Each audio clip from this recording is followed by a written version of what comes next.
Retiring at 55 sounds amazing until someone tells you you need $1 million. What if that number actually isn't about the million? What if it's about your lifestyle? Black women over 40, today we are breaking down what you actually need to retire at 55. Not based on social media, definitely not based on somebody else's life, but based on your real monthly numbers. And I'm going to show you the one number that matters more than your net worth. So let's start with what retirement really is and what it's not. So today we're going to talk about why the $1 million myth is not universal, the real formula behind retirement math, what changes if you retire at 55, and I want to know that, and how to calculate your number. So what does retirement really mean? The further we dive deeper into this, it's showing me that retirement really isn't about waiting for the government to give you Medicare and Social Security, and then you can finally pull out your pension. It's about pretty much figuring out ways to replace your income so you can live the life that you want to live. The crazy part about it, we don't really sit back and see how much control we really have over our lives. Who said that we have to wait until the government? We design our own lives. We get so caught up in these jobs and what society norms say that we have to do. And that's why we sit and we wait to take what we feel we're supposed to get. I put in my Social Security. I want to get my money back.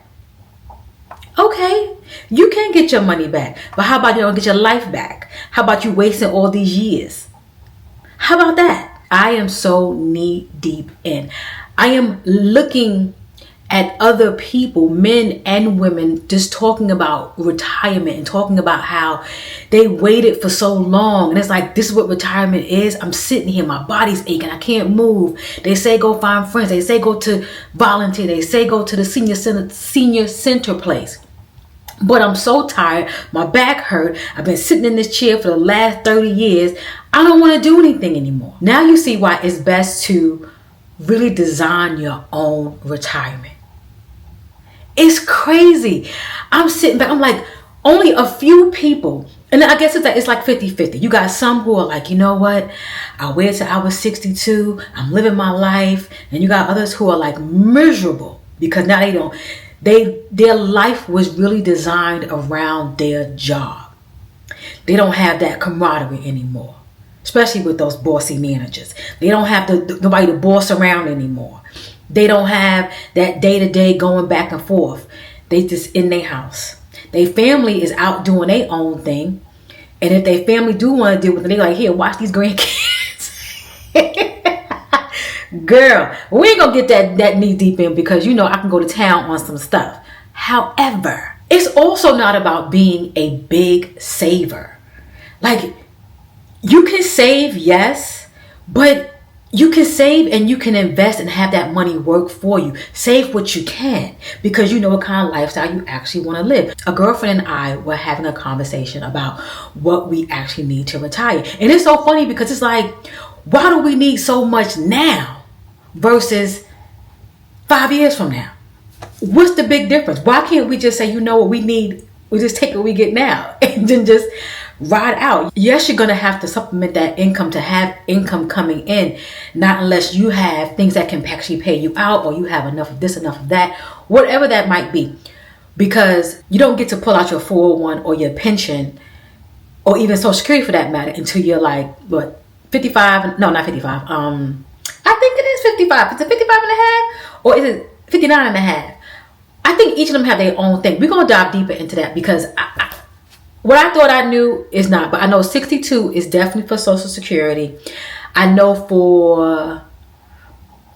I believe the pension, depending on how they roll it, I think it's either 55 or 59 and a half. I really want to be by that 59 and a half business. I really, really want to go there. But it makes you sit back and think, how can I supplement my income until I get to that point. What can I do? Say, we're going to go at 50. Because that's where, I'm about to be there in about 3 months. What can we do at 50? Or even 52? Because we're planning right now. We're getting into it. We don't know it all. We're just trying to figure it out. So 52. What can I do these next 2 years to compound to last me until I can start pulling out my benefits, pensions, 401ks, and things like that. And then we hope that we get some Social Security, if that's even there for us. But we'll think positive, right? So I'm just sitting here worried about what's my big number and what I actually need. Because I know for me, there's so much that I have now that I will not need. And also, what I am going to do now to practice, not to practice, to show myself, to train myself that I don't need all these things. I said by next year, the end of the year, I'm going to start like somewhat downsizing. And that might be a cable bill. That might be cell phone. That might little things first, because the mortgage can't go nowhere. Okay. The car note can't go nowhere. You can even shop around for maybe some more insurance. That might help for your renter's insurance, your mortgage insurance, your car insurance, things like that, to kind of shop around and see how you can lower some of these expenses. I'm going to be on that because it's all about practicing and working that muscle to assure that you are doing what you're supposed to do to make sure you have the funds that you need. And sometimes we can get a little out of hand with our expenses. So we got to practice. To kind of piggyback on what I just mentioned about, cutting down expenses, it's really all about your expenses. What you have can determine if you can retire. It's all about what your expenses are. If you have a high overhead, and you be like, hey, if I start working right now, if I haven't got a part-time job to the semi-retirement to, work part-time, travel the other half, I'm going to be fresh out of luck because I need that full-time income. So you have to sit back and look, get that piece of paper, get that pen. Let's go back old school and let's start writing down our expenses. And also write down if we know what we have right now, what we would like them to be. Some things are non-negotiable, like the mortgage and the rent, that's just high, okay? Car note, depending on what you want, if you want used, new, whatever the case may be. Those things are non-negotiable, but other things we can kind of like wiggle around. I even seen someone talk about how they changed their phone from more of the popular brands like the Verizon, AT&T, T-Mobile, things like that, to Mint Mobile. A lot of more retirees, seniors use that because it's cheaper and it's a low cost. Like you get unlimited everything. It's under the T-Mobile towers, but it's like $15 a month. Is something that I would look into? Absolutely. If my calls can get through and everything is clear, would I consider it? Sign me up. Absolutely. I'm not too big to sit and say if I'm going to save. Because at the end of the day, if I can save somewhere, have more money in my pocket so I can live a better, calmer life, absolutely. I'm reducing hustle and bustle from traffic. I don't got to deal with I got to get this done, got to get that done, beating deadlines, emails, meetings, trying to request a PTO and you telling me you got to think about it. No, Mint Mobile, here we come. Okay. So the overall meaning for me is if you want freedom, you have to be flexible. And I mean flexible with your expenses to shrink them some way, somehow.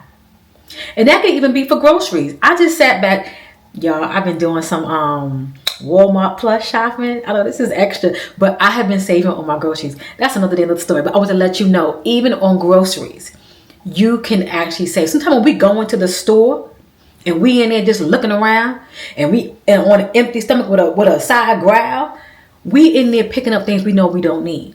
And that makes the bill higher.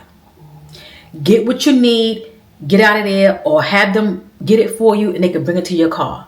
Or if go in there straight, focus. Don't look left, don't look right. Tunnel vision. Get what you got to get and get up out of there. Save yourself some money. I'm telling you. So retirement isn't about having $1 million. It's about your life costing less than your income streams.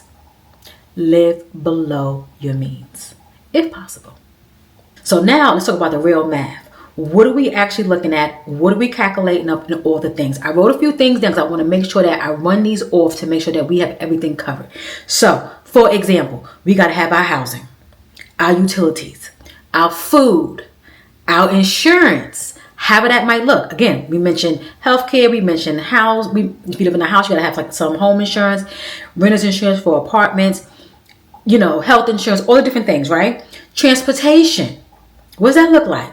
Are we going to have a vehicle with a car note, or are we going to buy something off and just pay some insurance on it? Or are we just going to use public transportation and just travel when needed? Or are we going to do Uber?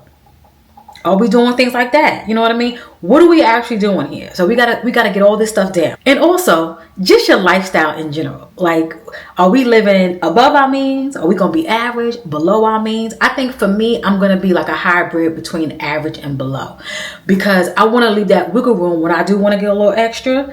I got a little cushion on the side. Because sometimes you might want to step out a little bit. You might want to take a trip you ain't supposed to. Well, nothing ain't supposed to. Let's not say that. You might want to take a trip that you would desire. See how we reframe that? So here is the actual math here. If your bills for the month, paying all of your things, not the extra, paying the things that we just discussed a little while ago, say if it actually adds up to like $4,000 a month. Just throwing a number out there. That is $48,000 a year. Reasonable. Think about it. You're not working. This is money that, is coming to you. Or you may be working part-time, however you might look at it, if you have to. But we're going to look from a standpoint that you're not working. What do you actually need? So now you got to tally up, okay, if I got a 401k here, I got a 401k here, I got a pension over here, I got this over here. We're going to put healthcare to the side. I got an HSA over here. Or I got my insurance for my job, put that over here. I pay my deductibles or whatever, put that over here. All right, fine. We grooving now. Sit back and think about what your actual number is. And then what you do is you add a 4% to that every year for inflation. Simple math. This is where it gets a little bit tricky, and this is where that $1 million come into place, which we don't need, but that's for you to determine if you need that. So we're going to use the same math at 48,000, right? And what we're going to take that 48,000 and we're going to times it by 25. Okay? So it's like 25 years. 25 years that you may have to live or to plan for after you choose to retire, whatever the case may be. And when you multiply that, you get 1.2 million. That's why people feel they need $1 million to retire. But to break it down, to make it more simpler, look at your expenses. Look at what you need for the month. And that's what you need. Ooh, we love a good little math moment over here. If you did not get it, I can show you again. I can tell you again. Just let me know in the comments, and I will definitely write it out for you. Matter of fact, I'm gonna pin it as the first comment so you can actually see the formula, so you will know how to implement that for yourself. So by knowing that formula, that's when your perspective shift, because we get so caught up in wanting to know the big number. It's all about knowing what you need for the month and how to maintain that. And if you know how to maintain that, then the money gonna come. I also want to talk about the benefits of pulling your Social Security out at 62 versus it pulling it out at 67. There's a big benefit of it. People get so caught up, and this is extra. This ain't got nothing to do with what I'm talking about, but it just hit me. I'm going to get in depth with that later on another video. But think about it. You wait to 67 to pull out your Social Security. Money that you don't put into that you want to get back. Yes, I know you could be working you a really good job, making 6 figures, high. Yes. But you get less checks. And who say you're going to make it? Right? So you pull it out and you finagle it out, and you figure out how you can just get extra income. You gotta be very finagle about that. And I'm going to get into that, because let me tell you something. Your girl is knee deep. We knee deep about this. And I'm loving it. I'm learning, and I like numbers. I like math, and I like simple math, because when you understand simple math, it makes you more intrigued, and it makes you say, I'm not that far away, or I thought I couldn't do this, and I really can do this. And that's with anything. That comes with investing in everything. Girl, I got you, because guess what? I want it all. I want to be chilling, okay, and enjoying life, and I want you to chill with me. I want to do a retreat or something so we can all get together and do this together and have a good time in our 50s. Imagine. So now that we went over the math, I want to go over some things that are really, really important that could possibly change your number. It can go up or it can go down. People's going to throw a few things out there where you can get a bigger picture to where you can actually see, okay, I may not was looking at it from that perspective. Let's go through a few. Downsizing, reducing your housing expense. That is one. No more commuting. So that is something that you can actually save. Those expenses can go somewhere else. Or if you still have to commute, use public transportation because you don't have a vehicle, or even if you have a vehicle, you're not spending that much gas. Gas can actually sit in your car long. Like my mom's car. I may gas her car up maybe every 3 weeks, once a month. Because when she do go, she ain't going that far. Or she just, going here and there every now and then. So you sit back, and not that you stay at home being a hermit, but at the end of the day, you're just not doing that hustle and bustle in traffic. You're not burning gas just because you're sitting in idle traffic.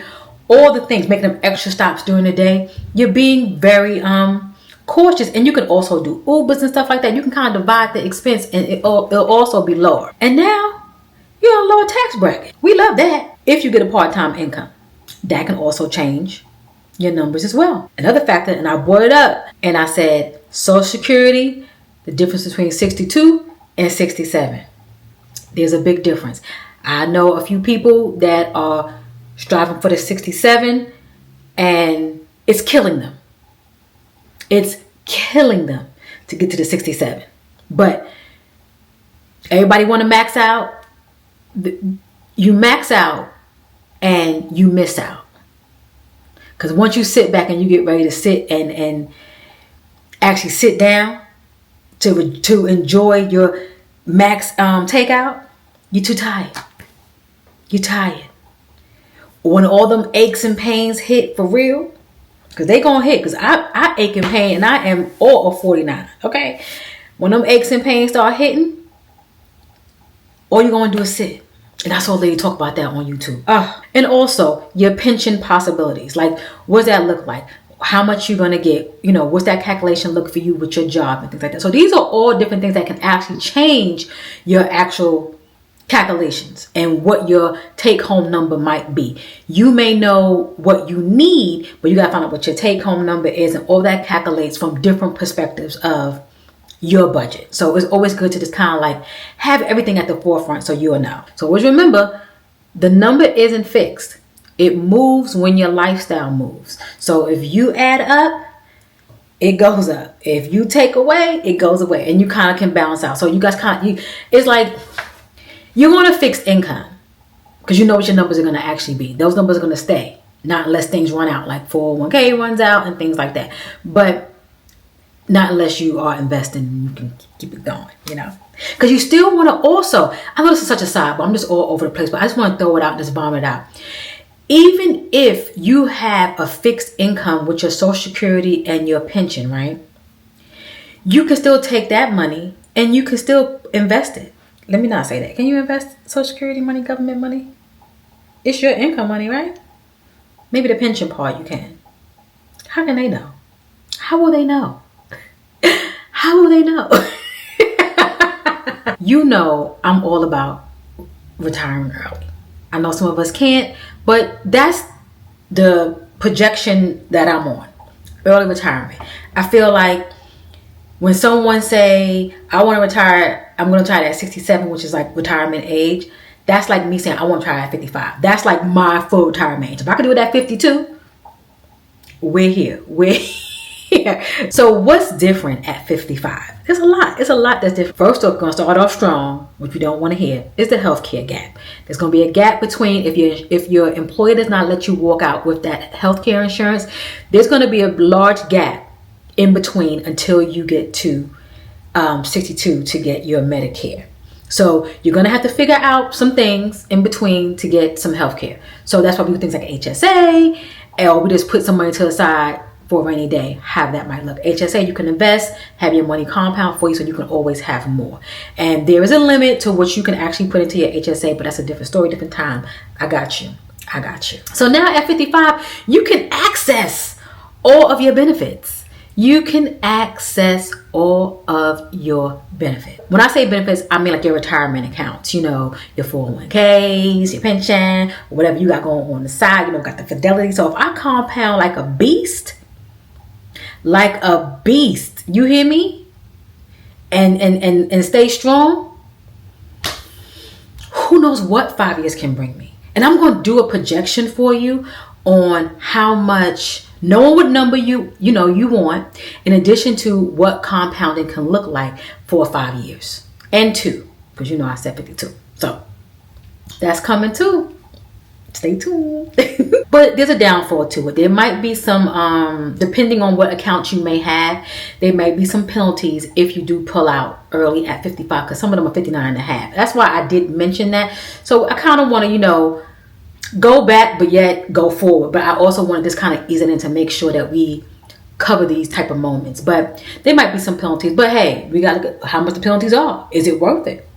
I don't know. We got to check it out. And like I mentioned before, you got to bridge the years before the Social Security comes in. So you have to just make sure that which Social Security is going to possibly be if you're not putting into it, and what that number is going to look like in the future, in addition to what you're going to need before that actually kick in. Because I look at it like this. The 401k or any retirement investments can be that bridge until those things kick in. Or better yet, it could be the bridge and also be more income in addition to that. Because who said that we're supposed to work that long?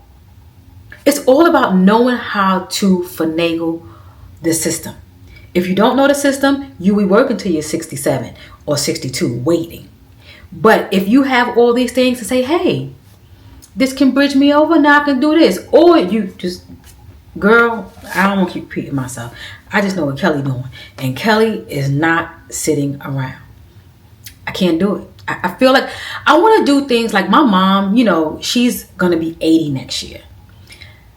I'm going to be 50 this year. It's things that I would like to do with her during the day, or take some time off and do it. Don't have to wait till I get off work, or take some time. Because when I take time off using my PTO, I do something for myself. Let alone do something for myself, I'm going to do something with my daughters. Or my daughter, one of them. They might, separate. It all just depends. But when you have limited time, you can't do these things. You are just like the golden handcuffs. It's just pretty. We want the money, but we can't do nothing. So how are you going to design your retirement? I'm going to ask you a few questions, and I need you to answer them, please. Thank you. What does life look like at 55?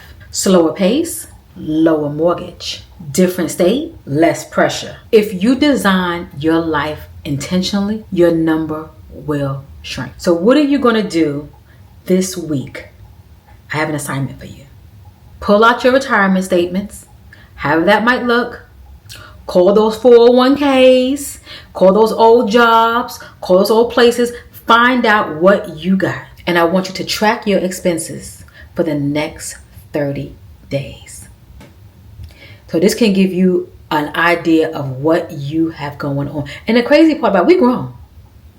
We are full grown. I already know you're doing this already. You may not have called your retirement plans and things like that, but you're already tracking yourself because you pay your bills every month.